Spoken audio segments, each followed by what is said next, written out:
আসসালামু আলাইকুম। আমরা সবাই জানি যে ইরান যুদ্ধ মুসলিম দেশগুলোর জন্য যতটা সাইকোলজিক্যাল অ্যাসপেক্ট থেকে যত বেশি ইজি হওয়ার ছিল, বিকজ আমরা একটা ডিফিটেড চিন্তাধারায় অলরেডি ছিলাম গত ৩০-৪০ বছর। আমরা সবাই ওই প্রিপারেশন নিতেছিলাম যে ইরানে এগেইন একটা জেনোসাইড হবে, মাসাকার হবে, লক্ষ লক্ষ মানুষ মারা যাবে। মুসলিমদের ক্রিটিক্যাল, যদি হিস্ট্রিক্যাল আমরা অ্যাঙ্গেল থেকে দেখি, যে একটা সিভিলাইজেশনাল রাষ্ট্র ধ্বংস হবে। অ্যান্ড আমরা সবাই ওই প্রিপারেশন নিতেছিলাম সাইকোলজিক্যালি যে হ্যাঁ, কী বা করার, আমরা অনেক উইক পজিশনে আছি, সো যা হবে মেনে নিতে হবে। বাট আল্লাহ এবার ডিফারেন্ট কোনো রেজাল্ট কিন্তু আমাদের জন্য রেখেছে। অ্যাটলিস্ট ইনিশিয়াল ফেজ এত মাস, আজকে অলমোস্ট 5 মাস পরিপূর্ণ হলো। সো এই ফেজটাতে অ্যাটলিস্ট দেখা যাইতেছে যে ইরান ওই সাইকোলজিক্যাল অ্যাসপেক্টগুলোকে জয় করতেছে, একটা ভিক্টোরি এনে দিছে মুসলিমদেরকে। এই সেন্সে যে মুসলিমদের একটা চিন্তাধারা ছিল যে আমরা যাই চেষ্টা করি দিন শেষে তো আমেরিকাই জয়ী হবে। আল্লাহ বলছে যে না, এভাবে আসলে হয় না। যদি মুসলিমরা চেষ্টা করে দেন সম্ভব।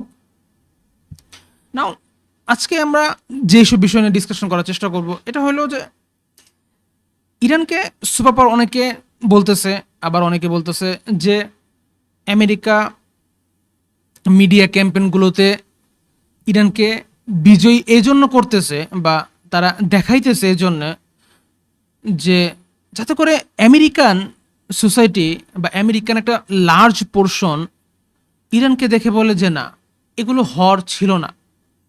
সো এগেন এঙ্গেজমেন্ট বাড়বে, মানুষের ভিতরে একটা ক্ষোভ বাড়বে। স্পেশালি যদি আমরা এখন দেখি যে ইউরোপিয়ান এলিটরা এখন কথা বলতেছে ওপেনলি যে ইরানকে স্ট্রেট অফ হরমুজের ক্ষমতা দেওয়া যাবে না।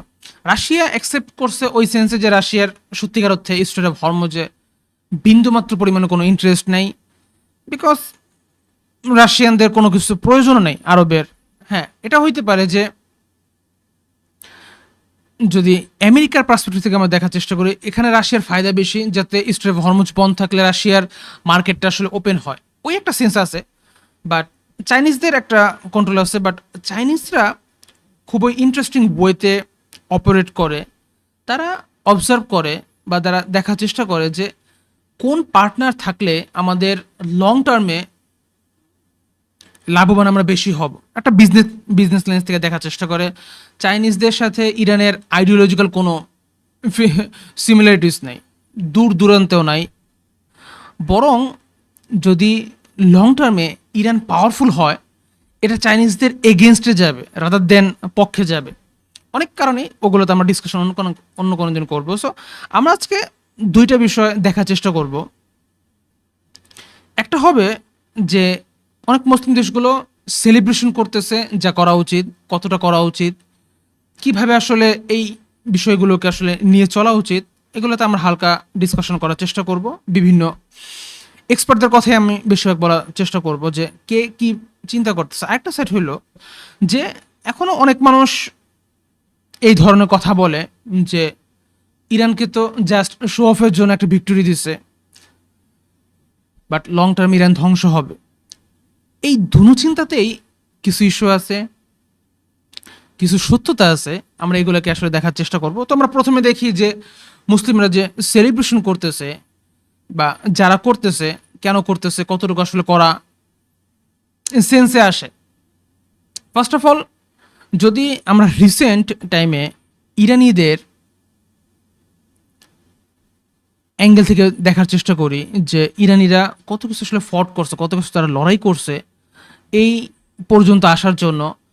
এর ভিতরে ওয়ার অন টেরর 2000 সালের পরে আমেরিকা ইন্টায়ার মিডল ইস্টে, আফ্রিকাতে, এশিয়াতে যে লড়াই করলো টেরোরিজমের নামে, ওয়ার অন টেররের নামে, যেখানে লিটারেলি বুশ দুইটা লাইন বলছিল যে হয় আমাদের সাথে, আদারওয়াইজ আমাদের এগেনস্টে। এই লাইনটা এত পাওয়ারফুল ছিল বিকজ ওই সময় সোভিয়েত ইউনিয়নের কলাপস হয় 1991-এ পার্মানেন্টলি। এটা মুসলিম দেশগুলোকে তখন অনেক বেশি প্রশ্নের মধ্যে অনেক অনেক বেশি দেখা যাইতেছিল যে একটা কনফিউশনের আইডেন্টিটিতে চলে গেছে, যে কেউ জানতো না যে আসলে কী করবে। সোভিয়েত ইউনিয়ন একদিকে কোলাপস করছে, আরেকদিকে আমেরিকা আরও বেশি পাওয়ারফুল হইতেছে।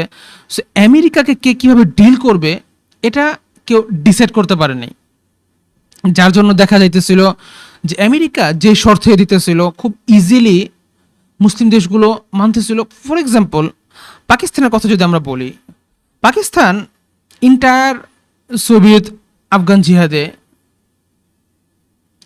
আমেরিকার সাথে ছিল।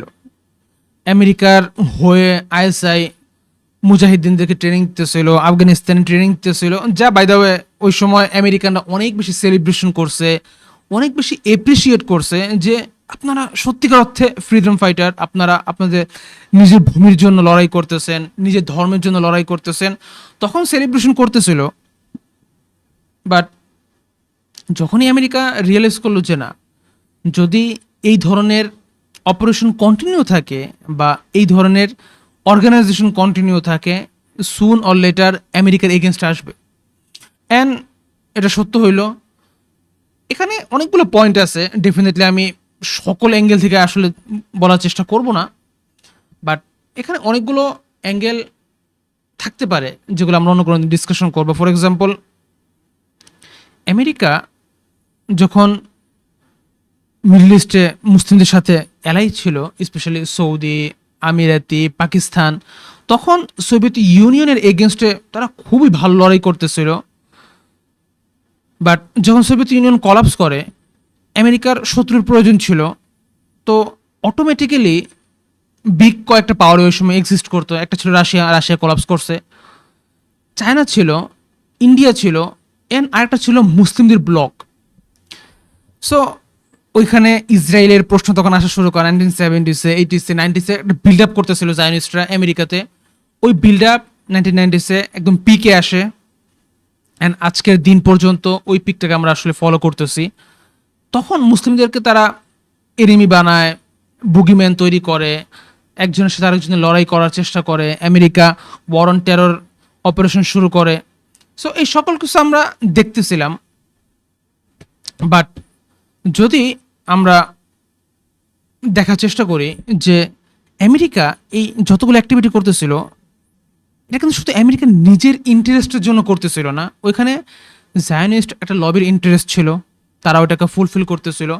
সো মুসলিমদের সাথে আমেরিকার যে দ্বন্দ্ব, এটা কিন্তু 1990s-এর আগে খুব বেশি ছিল না। ডেফিনেটলি মুসলিম ব্লক অলওয়েজ একটা সিভিলাইজেশনাল প্রজেক্টের দিকে যাওয়া শুরু করে যদি কোনো ধরনের ব্লক ক্রিয়েট হয়। সো যে কোনো সিভিলাইজেশনাল প্রজেক্ট হইলে অটোমেটিক্যালি এক্সিস্ট করা পাওয়ারের বিরুদ্ধেই যায়।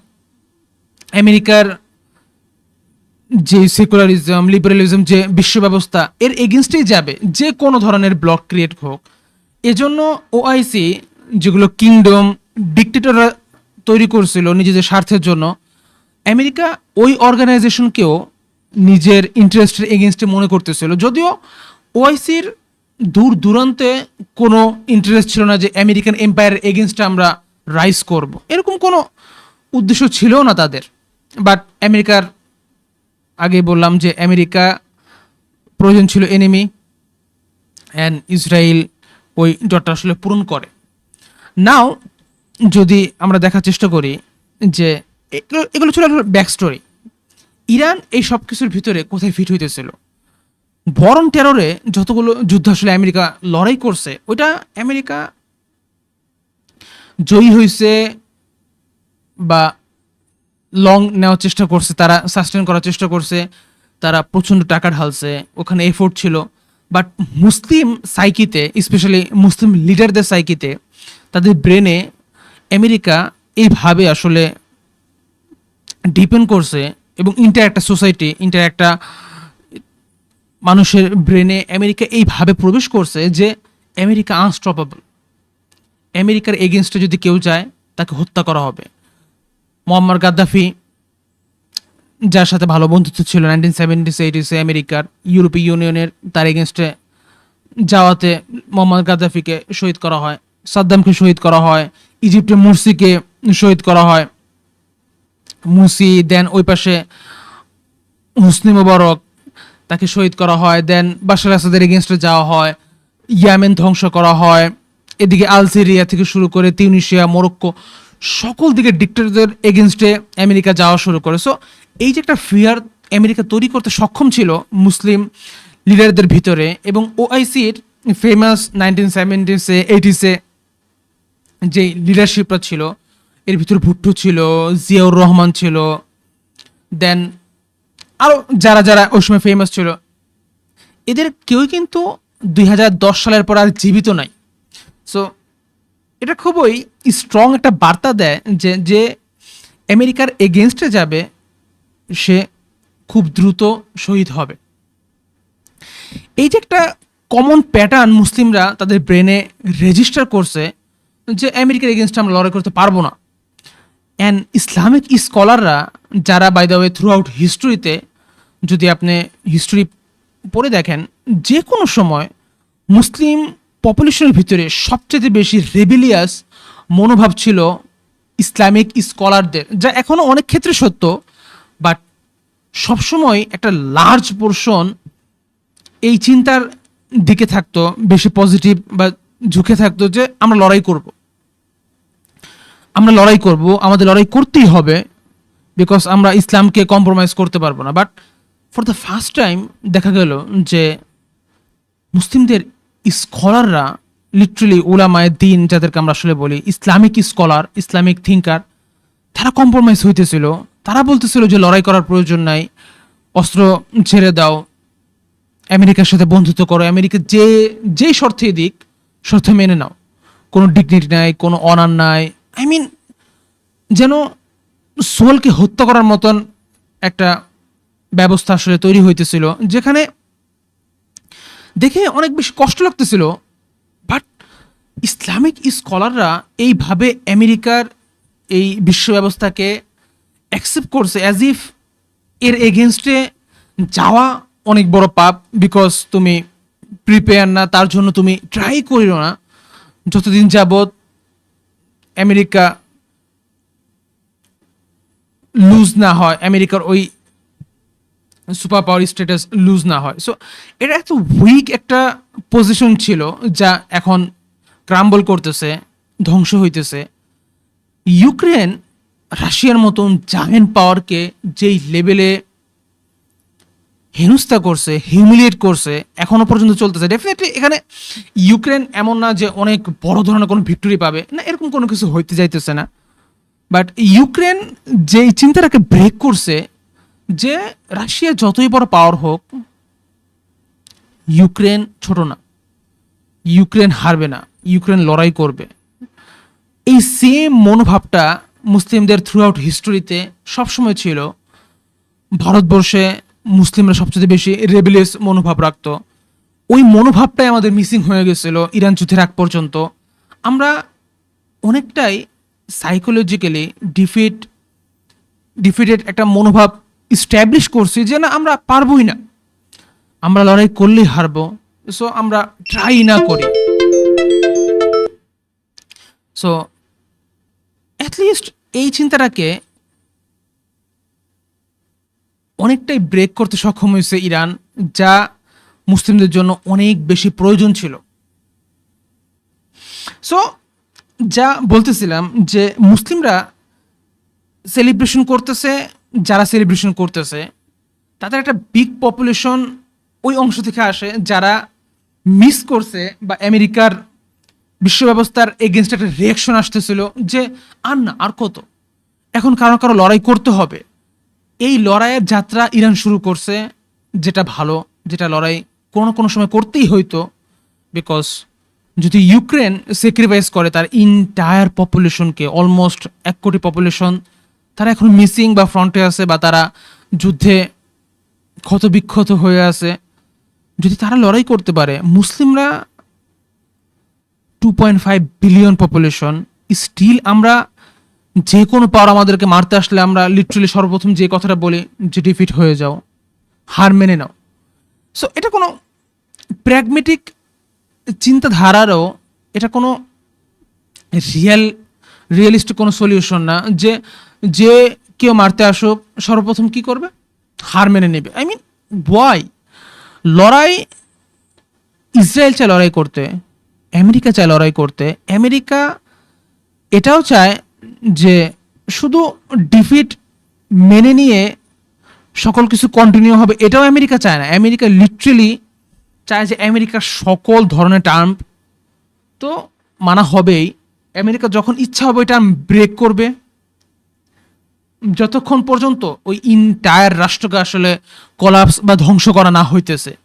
সো লড়াই করার যে অপশনটা আমরা আসলে টেবিল থেকে আসলে সরিয়ে নিয়েছি যে না, আমেরিকার সাথে আমরা পারবো না, তো আমেরিকা যা অফার করে তা মেনে নাও, আদারওয়াইজ আমেরিকা ধ্বংস করবে। এই যে একটা চিন্তাধারা ছিল, এটা ইরান ব্রেক করছে বা ওই রিয়েকশন আসছে যে আর কত, আমরা আর কত ডিলে করব, আমরা আর কত এই বিষয়গুলোকে ডিলে ট্যাকটিকে টানবো যে আমেরিকার ডলার কলাপস করবে বা আমেরিকার কিছু না কিছু হবে, আদারওয়াইজ আমরা পারবো না। এই যে একটা চিন্তা, এটাকে আসলে ব্রেক করতে সক্ষম হয়েছে। ডেফিনেটলি এখানে যুদ্ধের ওয়ারফেয়ারের ইকুইপমেন্ট, ওভারঅল যে ওয়ারফেয়ার যে সিস্টেম ছিল এত বছর, এগুলো আসলে খুব র্যাপিডলি পরিবর্তন হইতেছে। এটাও মানতে হবে যে তার জন্যই যারা ইয়াং জেনারেশন বা জেনজি যারা টেকনোলজি নিয়ে পড়ালেখা করে, তারা যত বেশি প্র্যাগমেটিক একটা সলিউশন দেওয়ার চেষ্টা করে যে আমেরিকা হোক বা দুনিয়ার যে কোনো পাওয়ার হোক, যে কোনো রাষ্ট্রের পক্ষে এখন টো টু লড়াই করা পসিবল যদি তারা ওই লেভেলের আইডিওলজিক্যালি সিনসিয়ার হয় তাদের নিজের রাষ্ট্রের সাথে, দেন পসিবল আমেরিকার মতন জায়ান্ট পাওয়ারকেও লড়াই করে হারানো পসিবল। ইউক্রেন যদি রাশিয়ার মতন গ্রেট পাওয়ারকে এতটা সাফার করাইতে পারে, দেন ইরান ডেফিনেটলি আমেরিকাকে সাফার করাইতে পারবে। এবং আমেরিকার বর্ডার লিটারালি ইরান থেকে 8,000 কিলোমিটার দূরে হবে। স্টিল যদি ইরান না পারে, এই চিন্তাটাকে আসলে পাল্টে না পারে, দেন সিরিয়াসলি মুসলিম স্কলারদের, মুসলিম ফিলোসফারদের, মুসলিম চিন্তাবিদদের ভিতরে ইস্যু আছে। আমরা কতটা নিচে আসলে নিজেদেরকে নিয়ে গেছি যে রাশিয়ার সাথে ইউক্রেনের রাষ্ট্র, ইউক্রেন যে লেভেলে সাফার করাইতেছে রাশিয়াকে, গ্রেট পাওয়ার রাশিয়াকে, সুপার পাওয়ার রাশিয়াকে, মুসলিমরা কেন পারবে না? মুসলিমদের ওই চিন্তাকে ডেভেলপ করতে হবে। নাও এটা গেল প্রথম পার্ট, যেখানে মানুষের সেলিব্রেশন করতেছিল, ওটা কতটা যুক্তিতে ছিল, ওটা কতটা মেক সেন্স করতেছিল, এটা একটা পয়েন্ট ছিল যে মানুষের চিন্তার একটা পরিবর্তন তো আসছে। মানুষ এখন বিলিভ করা শিখছে যে না, আমরা লড়াই করতে পারবো বড় বড় পাওয়ার সাথে। ডেফিনেটলি এখানে ইরান যথেষ্ট পরিমাণে প্রিপেয়ার ছিল এবার, বাট অনেক মুসলিম দেশ আছে প্রিপেয়ার না। ফর এক্সাম্পল বাংলাদেশ কোনো ধরনের যুদ্ধের জন্য প্রিপেয়ার না, এটা আমরা ওপেনলি বলি যে আমরা আসলে যুদ্ধ চাই না, বাট এটা আগামীর ভবিষ্যতে কতটা সাস্টেইন হবে দেখার বিষয়। সেকেন্ড যে বিষয়টা, এটা হলো যে অনেকে বলতেছে যে না, এই ইন্টায়ার যে ভিক্টোরির স্বাদ মুসলিমদেরকে আসলে দেওয়ার চেষ্টা করা হইতেছে, এগুলো তাদের প্ল্যানের অংশ। পয়েন্ট হইল যে সত্য হইতে পারে আমেরিকা কোথাও যাইতেছে না, আমেরিকার সুপার পাওয়ার স্ট্যাটাসের কোথাও যাইতেছে না, বাট যে দুটো পয়েন্ট আসলে আমি কথা বলতেছিলাম, এখানে যদি আমরা প্রথম পার্টটা দেখার চেষ্টা করি যে মুসলিমরা সেলিব্রেশন করতেছে, আরেকটা অংশ বলতেছে যে না, এত সেলিব্রেশন করার কিছু নাই, ইরানকে জাস্ট একটা ফলস ভিক্টোরিতে আসলে রাখা হয়েছে, খুব দ্রুতই ইরান লুজ করবে। এই চিন্তার সবচেয়ে বড় ইস্যু কি যে যদি এটা সত্য হয়, স্টিল প্র্যাগমেটিক সলিউশন কিন্তু এটা না যে আমি এই চিন্তা করে চুপচাপ বসে থাকি যে না, আমি কোনো কিছু আসলে করব না। ফার্স্ট অফ অল, ইরান একটা ফলস ভিক্টোরি নিয়েছে, এতে কোনো সন্দেহ নাই। এটা পার্মানেন্ট কোনো যুদ্ধে বন্দি না, বন্ধ হইতেছে না।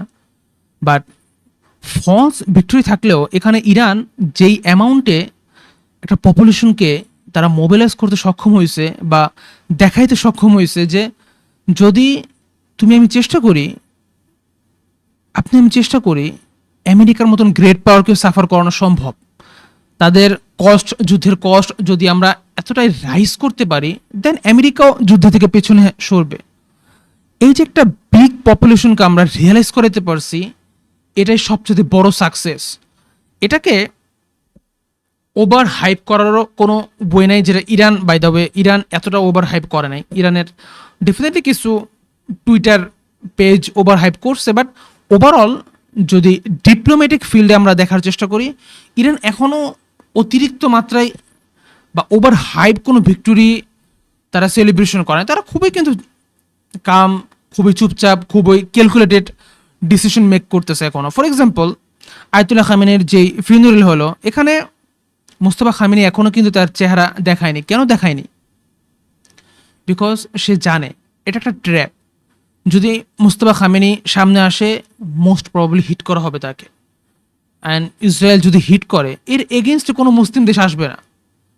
যদি কেউ বিশ্বাস করেন যে এমওইউ সাইন করা হয়েছে, যে ধরনের সিসফায়ার সাইন করা হয়েছে, এগুলো আমেরিকা মানবে, দেন সে জিও পলিটিক্স, আমেরিকার ইতিহাস সম্পর্কে অনেক কম জানে। কোনো এক্সপার্ট বলে নাই যে এগুলো আমেরিকা আসলে মানবে। সবাই বলতেছিল যে আমেরিকা যদি না মানে তার কাছে কি কি অপশন আছে, ওই ক্ষেত্রে অনেকে ডিসকাশন করছে। বাট যদি ইসরায়েল না মানে, ইসরায়েলকে আসলে কে না করবে? ওই না করার কেউ নাই। সো মুস্তফা খামেনির যদি অ্যাঙ্গেল থেকে আমরা দেখি, ইরানের আইআইজিসির অ্যাঙ্গেল থেকে দেখি, তারা খুবই ক্যালকুলেটেড ডিসিশন নিতেছে। তার ওভার হাইপ, এই ফলস ভিক্টোরিটাকে ওভার হাইপ করেনি। ফলস ভিক্টোরি হয়েছে, এগুলোকে তারা খুবই ক্যালকুলেটিভ ওয়েতে নিতেছে, যে যতটুকু সেলিব্রেশন করলে মানুষ এঙ্গেজ থাকবে, কতটুকু সেলিব্রেশন ওভার হাইপ করলে মানুষ দেন মনে করা শুরু করে যে না, এখন ইরান বেশি করতেছে। তো সকল কিছু অনেক ক্যালকুলেটিভ একটা ডিসিশন তারা নিতেছে, যা by the way better. At least Iran আগের থেকে অনেক বেটার প্রিপেয়ার্ড ওয়েতে তারা বিহেভ করতেছে, যা দেখে অনেক বেশি ভালো লাগছে আমার। অ্যান্ড এটাই হলো আসলে পয়েন্ট, যে মুসলিমদের বিলিভ করতে হবে আগে, মুসলিমদের বিশ্বাস করতে হবে যে ইরান সুপার পাওয়ার হোক না হোক, that's a different discussion. But Iran যে ফলস ভিক্টোরির পরে সুপার পাওয়ার স্ট্যাটাসকে আসলে ক্লেম করতেছে, এগুলো মুসলিমদের ভিতরে হোপ দেখায়। এগুলো আমেরিকার মতো পাওয়ারকে বেশিরভাগ পপুলেশনের সামনে একটা এমন ইমেজ প্রেজেন্ট করে যে আমরা বিশ্বাস করতে শিখি বা স্বপ্ন দেখতে শিখি যে পসিবল, যদি আমরা সবাই মিলে চাই, দেন পসিবল। যদি সবাই নাও থাকে, কয়েকটা মুসলিম দেশ একত্র হলেও পসিবল। আমেরিকা সাথে লড়াই করতেছে, আমেরিকার এগেনস্টে লড়াই করতেছে ইরান। এখানে ইসরায়েল লিটারেলি একটা ছোট্ট প্লেয়ার। আমরা এতদিন ইসরায়েলকে লিটারেলি বিগ প্লেয়ার হিসেবে কাউন্ট করতাম। এখন মুসলিম দেশগুলো রিয়েলাইজ করছে যে না, ইসরায়েল গ্রেট পাওয়ার তো অনেক দূরের বিষয়, রিজিয়ন পাওয়ারও অনেক দূরের বিষয়। তারা ছোট্ট একটা পাওয়ার, যার নিজের কোনো ক্যাপাসিটি নেই কোনো কিছু করার। আমেরিকাকে সে সকল ধরনের অ্যাক্টিভিটিতে আসলে এঙ্গেজ চায়। সো মুসলিম এটা রিয়েলাইজ করছে। ডেফিনেটলি এখনও সবাই এঙ্গেজ হয় না, ইরানের সাথে এসে কেউ লড়াই করবে না, যেটা আমি আগে বলতেছিলাম, যে আমরা ওই ফার্স্ট ধাপ থেকে অ্যাটলিস্ট সামনে গেছি, যেখানে প্রথমে সবাই ধ্বংস হওয়ার অপেক্ষা করতাম, যে আমেরিকা কলাপস করুক, যদি ইরান ধ্বংস হয়ে যায়, লক্ষের উপর মানুষ মারাও যায়, আমরা বলতাম যে আসলে আমাদের কী বা করার। এখন অ্যাটলিস্ট ওই ধাপ থেকে আমরা একটু সামান্য একটু উপরে উঠছি, যে না, আমরা এখন নাও করতে জানি, আমরা এখন ওই রিয়াকশন দিতে জানি যে না, যদি আমরা চাই আমাদের পক্ষে পসিবল আমেরিকাকে ডিফিট করা। এটা একটা অনেক ভালো পজিটিভ চেঞ্জ আসছে, যা আমাদেরকে কন্টিনিউ রাখতে হবে। ইরান যুদ্ধ ডেফিনেটলি শেষ হয়নি, কোথাও যাইতেছে না। এই ফলস ভিক্টোরিকে যত লং নেওয়া যায়, এটা ইরানিয়ানদের জন্য ভালো, মুসলিম পপুলেশনের জন্য ভালো। বিকজ একটা পিক পপুলেশন ট্রেন হবে এই সাইকোলজির উপরে যে আমরা আমেরিকাকে পরাজিত করতে সক্ষম। এখানে অনেক দূরের পথ পাড়ি দিতে হবে, বাট যতটুকু হয়েছে এতটুকু সেলিব্রেশন আমাদেরকে করতে হবে। ওভার হাইপ করা যাবে না, আবার কোনো কিছুই হইতেছে না, সকল কিছু এখনো আমেরিকার কন্ট্রোলে, এইভাবেও চিন্তা করার কোনো উপায় নাই। আপনার মতামত আমি জানতে চাই, যে আপনি ওভারঅল এই বিষয়গুলো নিয়ে আসলে কি চিন্তা করেন? আগামীতে আবারও দেখা হবে অন্য কোনো বিষয়ে, অন্য কোনো টপিকে। আজকের জন্য এতটুকু। আসসালামু আলাইকুম।